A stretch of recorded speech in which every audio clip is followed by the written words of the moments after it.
ہمارے چینل کو سبسکرائب کریں اور بیل آئیکن دبائیں۔ ونصلي ونسلم على رسوله الكريم أما بعد فأعوذ بالله من الشيطان الرجيم بسم الله الرحمن الرحيم وكذلك نولي بعض الظالمين بعضا بما كانوا يكسبون صدق اللہ العظیم۔ معزز و محترم سامعین کرام، السلام علیکم ورحمۃ اللہ وبرکاتہ۔ ان اللہ وملائکتہ یصلون علی النبی یا ایھا الذین آمنوا صلوا علیہ وسلموا تسلیما۔ اللهم صل على سيدنا ونبينا مولانا محمد وعلى آله وأصحابه وبارك وسلم صلاة وسلاما عليك يا رسول الله صلى الله تعالى عليه وسلم۔ معزز سامعین کرام، جیسا کہ گزشتہ کل ہم نے بتایا تھا کہ حضرت سیدنا عبداللہ ابن زبیر رضی اللہ تعالی مکۃ المکرمہ میں تشریف فرما تھے اور یزیدی لشکر مدینہ کو یا افراد مدینہ کو تاخت و تاراج کر کے مکہ کی طرف پلٹا اور مکۃ المکرمہ کا محاصرہ انہوں نے کیا۔ سیدنا عبداللہ ابن زبیر اپنے ساتھیوں کے ساتھ یزیدی لشکر کا مقابلہ کرتے رہے۔ انہوں نے منجنیق کے ذریعے شہر مکہ پر اور مسجد حرام پر اور کعبۃ اللہ پر پتھر برسائے،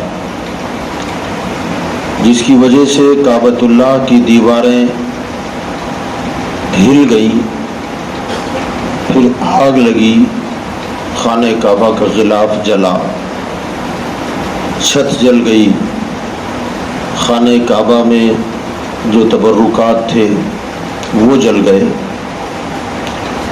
اسی اثنا میں یزید کے مر جانے کی خبر عبداللہ ابن زبیر رضی اللہ تعالیٰ عنہ کو ملی۔ آپ نے یزیدی لشکر کو مخاطب کر کے فرمایا کہ وہ ظالموں، تمہارا گمراہ امیر مر چکا ہے۔ حضرت عبداللہ ابن عمر رضی اللہ تعالیٰ عنہ کے حوالے سے یہ بھی ملتا ہے کہ اس بات کو میں اس لیے خاص طور سے عرض کر رہا ہوں کہ آپ نے یزیدی لشکر کو مخاطب کر کے فرمایا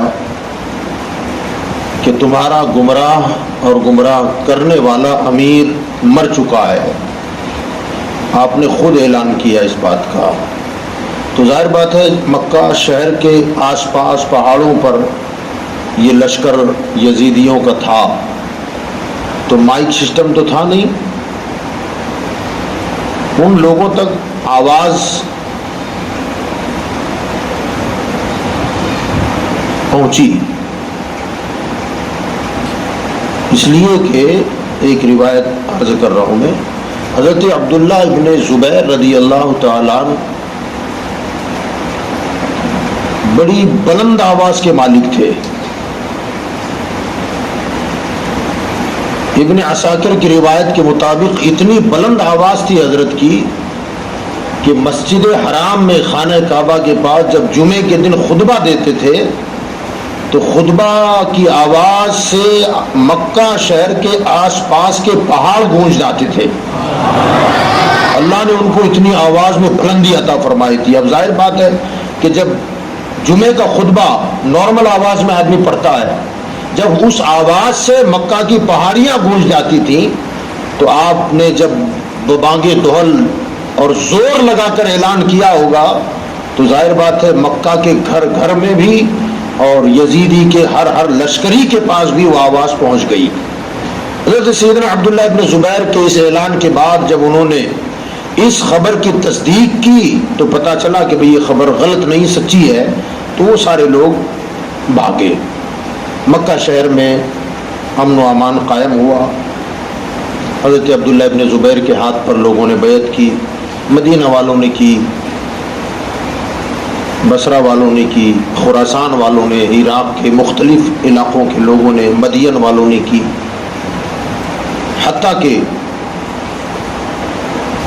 کوفہ کے لوگوں نے بھی، جو بچے تھے لوگ، انہوں نے بھی حضرت عبداللہ ابن زبیر کے ہاتھ پر بیعت کی. بس بچا تھا شام، جو یزید کا پائے تخت تھا.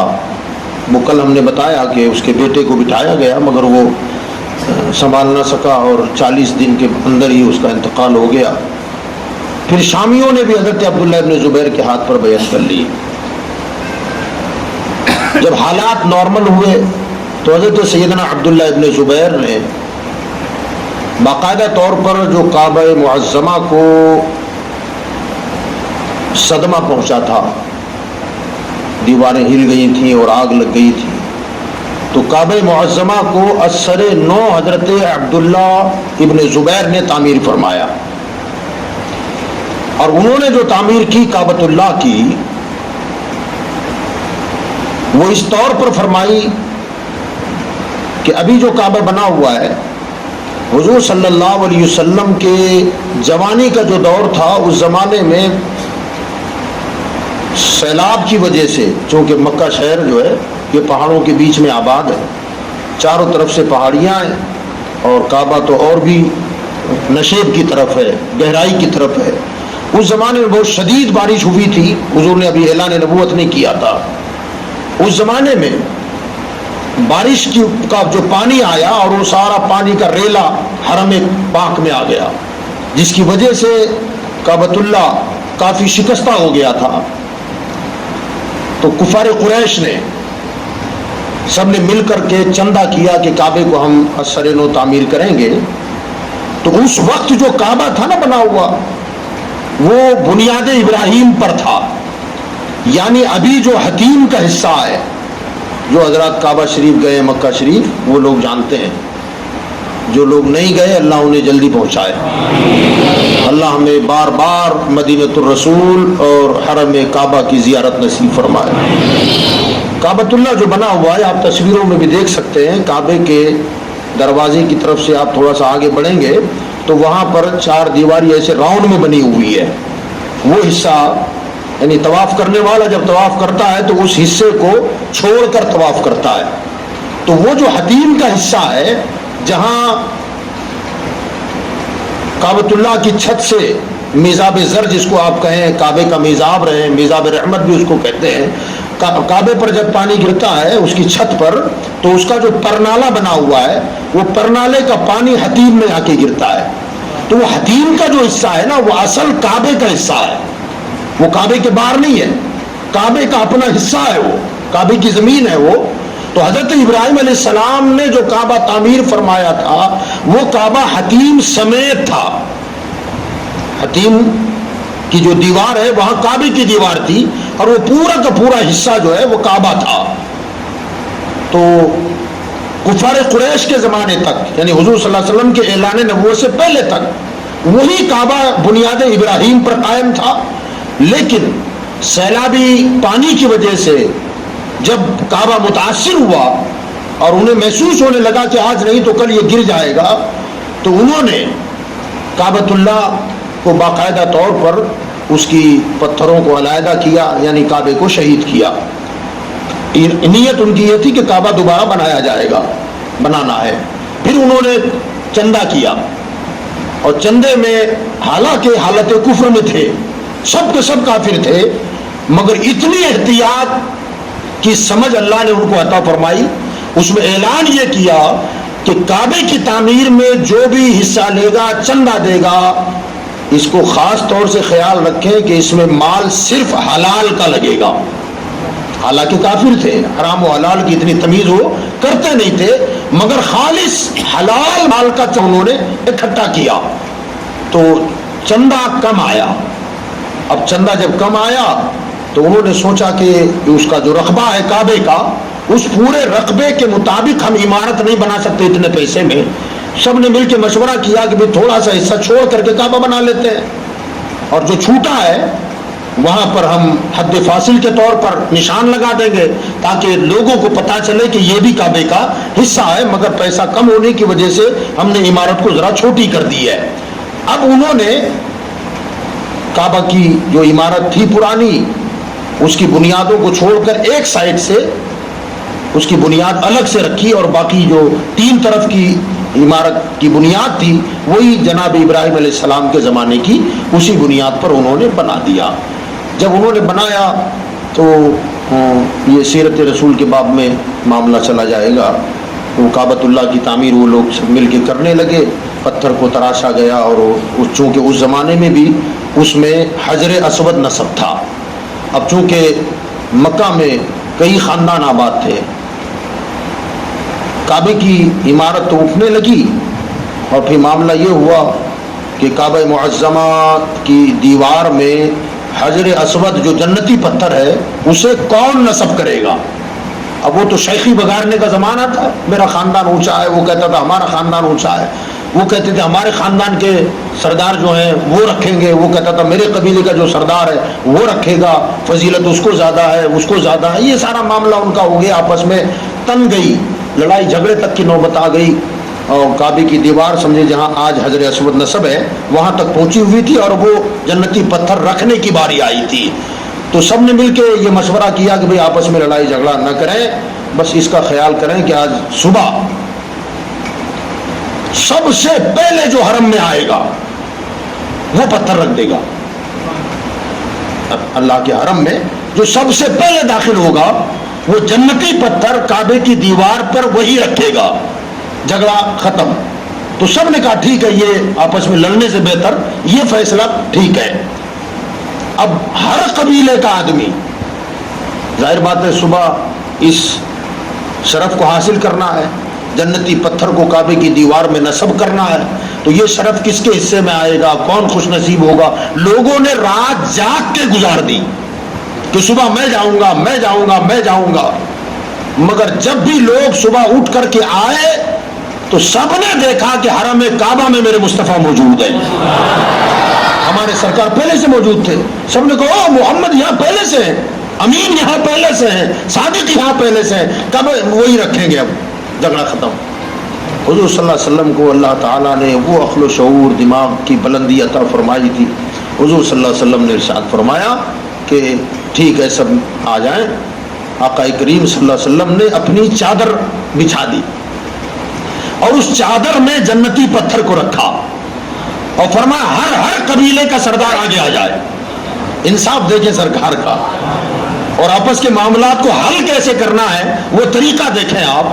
سرکار مدینہ صلی اللہ علیہ وسلم نے جنتی پتھر کو چادر میں رکھا اور ہر قبیلے کے سردار کو آگے بلایا اور فرمایا سب مل کے اس کو اٹھاؤ. اب چادر پکڑ کے سب مل کے، اب ہر آدمی سمجھ رہا ہے مجھے شرف ملا، مجھے شرف ملا، مجھے شرف ملا. جب چادر تن گئی اور اوپر وہ حصہ آ گیا پتھر کا، تو آپ نے اپنے ہاتھ سے پتھر اٹھا کر دیوار میں رکھ دیا، وہ پتھر نصب ہو گیا اور معاملہ بالکل سال ہو گیا آسانی کے ساتھ. بہرحال کعبے کی عمارت جب مکمل ہوئی تو یہ بات حضور صلی اللہ علیہ وسلم نے بعد میں حضرت عائشہ سے فرمایا تھا. یہ فرمایا تھا کہ اس زمانے میں جب کفار قریش کے پاس چندہ کم تھا، پیسہ کم تھا، اس وجہ سے انہوں نے کعبے کی عمارت کو چھوٹی کر دیا تھا. اگر